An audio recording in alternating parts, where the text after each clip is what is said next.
Salamat, Digunalakai, Salam Sahujud Karende Malempang, Om Swastiastu. Kami dari Prodi Perwisata Budaya dan Keagamaan, Fakultas Dharma Duta dan Brahma Widya, Institut Agama Hindu dan Bintang salah satunya.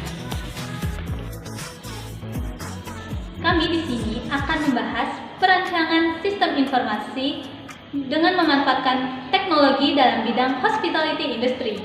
Sebelum kita membahas lebih lanjut, mari berkenalan dengan kami melalui perkenalan berikut ini.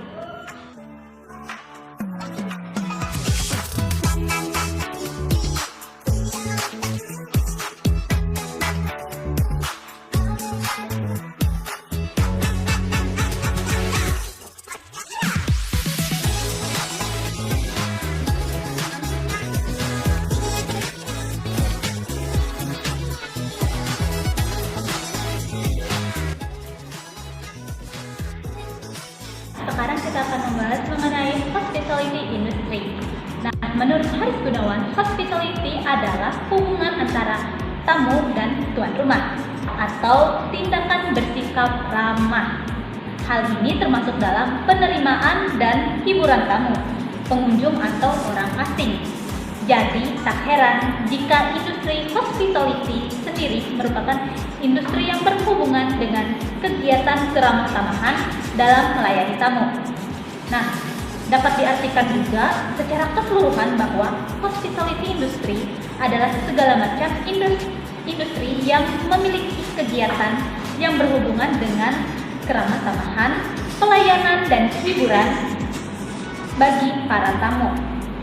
Industri hospitality uniknya tidak hanya akan ditemui pada saat Anda pergi ke hotel, melainkan bisa kita temui juga di berbagai bidang lainnya seperti culinary, travel and tourism, hospitality management, and event, yang dimana setiap bidang tersebut terdiri dari beberapa profesi, sebut saja seperti sales, food and beverage, business consultant, wedding planner, dan lain-lain. Selanjutnya adalah perlunya rancangan sistem informasi pada hospitality industry.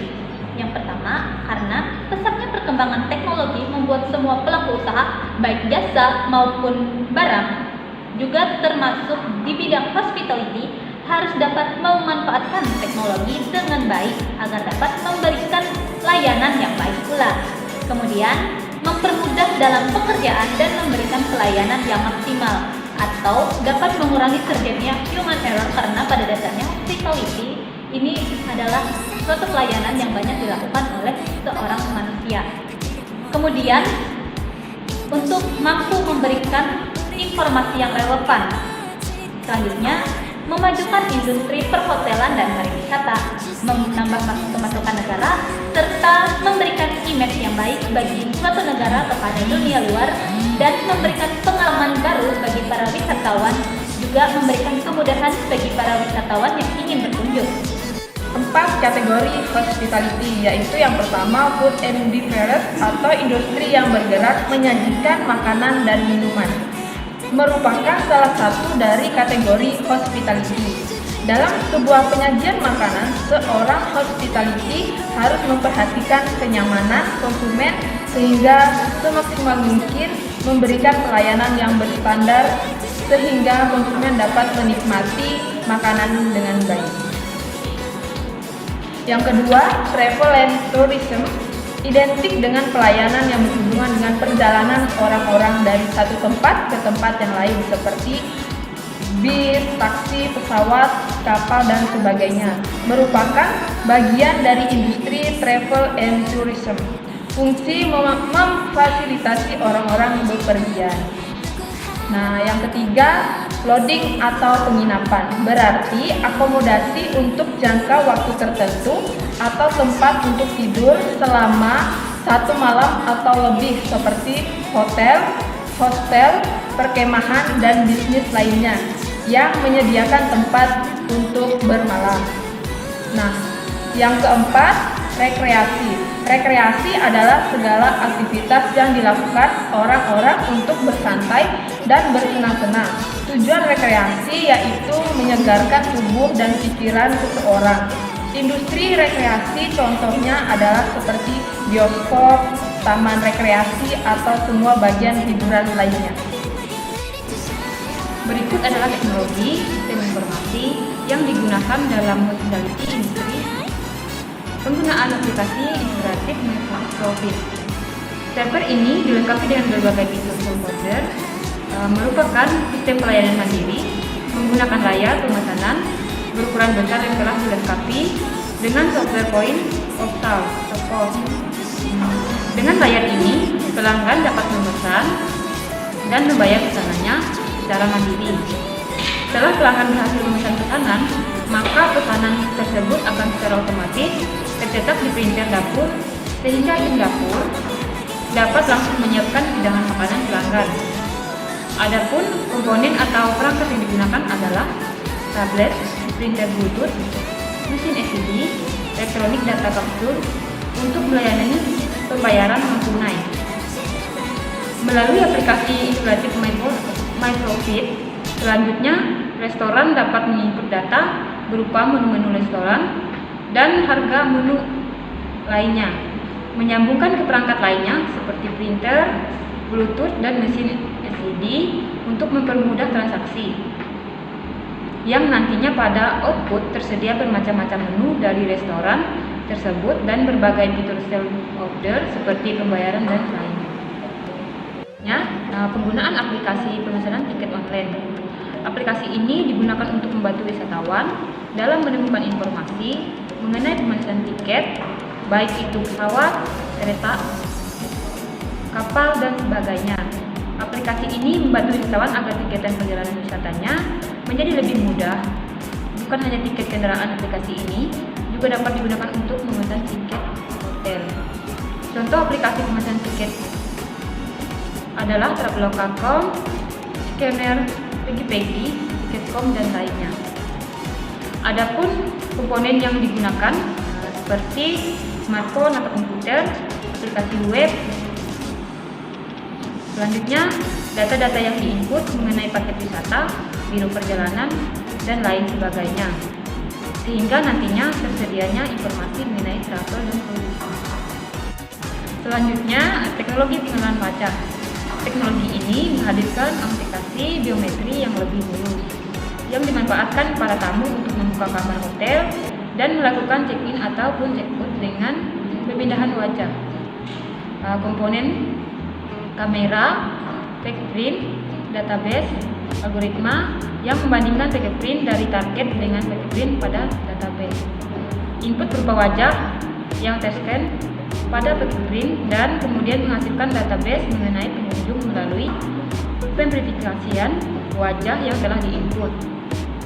Sehingga data dari sini dapat disimpan dengan aman dan pengunjung dapat menggunakan atau melakukan pendeteksian wajah kembali untuk membuka dan mengunci pintu kamarnya.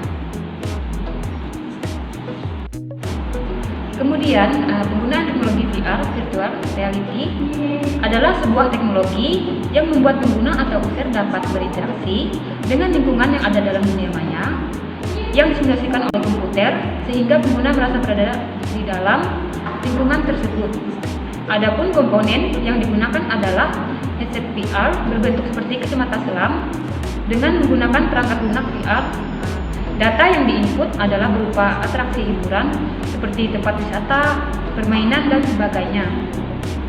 Terdapat juga sensor feedback, yaitu menyampaikan informasi dari virtual world ke penggunanya mencakup audio, visual, dan sentuhan, dan lain sebagainya.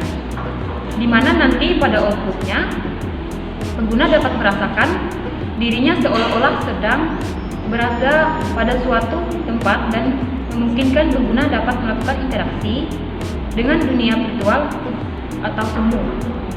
Semua gerakan pengguna dipantau oleh sistem yang akan memberikan reaksi yang sesuai sehingga pemakai seolah-olah merasakan pada situasi yang nyata, baik secara fisik maupun psikologi. Selanjutnya adalah salah satu wisata yang akan kami pilih untuk kami promosikan dengan menggunakan atau memanfaatkan salah satu teknologi sistem informasi yang ada dalam bidang tourism. Yang pertama yaitu adalah Taman Nasional Tanjung Puting. Nah, Taman Nasional Tanjung Puting ini memiliki beberapa keunikan seperti sensasi hutan rimbun yang sering dibilang mirip dengan hutan Amazon.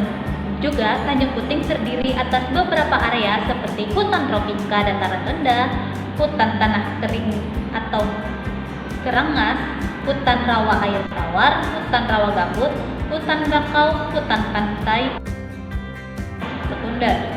Nah, selanjutnya keunikan lainnya adalah terdapatnya berbagai macam flora dan fauna seperti kantok semar, kerungin, meranti, ramin, dan lain sebagainya. Selain itu, kamu juga bisa menemukan satwa eksotis langka seperti orangutan, bekantan, beruang madu, rusa sambar, dan lainnya. Nah, keunikan selanjutnya yaitu Taman Nasional Tanjung Puting merupakan area konservasi orangutan terbesar di dunia. Selanjutnya adalah sebelum kamu memasuki Taman Nasional Tanjung Puting, wisatawan akan melewati perjalanan menaiki perahu dari pelabuhan Kumai melewati Sungai Sekoyer yang nantinya selama mengarungi sungai akan disuguhkan pemandangan yang indah tentunya. Kemudian adalah kegiatan trekking hutan tropis dengan ditemani oleh pemandu. Selanjutnya adalah melakukan wisata budaya di sekitar Taman Nasional Tanjung Puting seperti mengunjungi Istana Kuning yang merupakan istana kerajaan pada masa Kesultanan Hutaringin. Kemudian, selain dapat menikmati arsitektur bangunan megah ini, wisatawan juga bisa turut dalam belajar mengenai budaya masyarakat setempat. Nah, adapun yang menjadi target dari promosi wisata yang kami lakukan adalah para wisatawan baik dalam maupun luar negeri, sehingga nantinya penginputan data mengenai informasi wisata baik objeknya, hotel, dan lain-lain akan dimuat dalam beberapa bahasa seperti bahasa Indonesia, Inggris, dan beberapa bahasa asing yang mana menurut data adalah pengunjung terbanyak, sehingga pada informasi yang ditampilkan nanti dapat mudah dimengerti oleh para wisatawan dari berbagai golongan.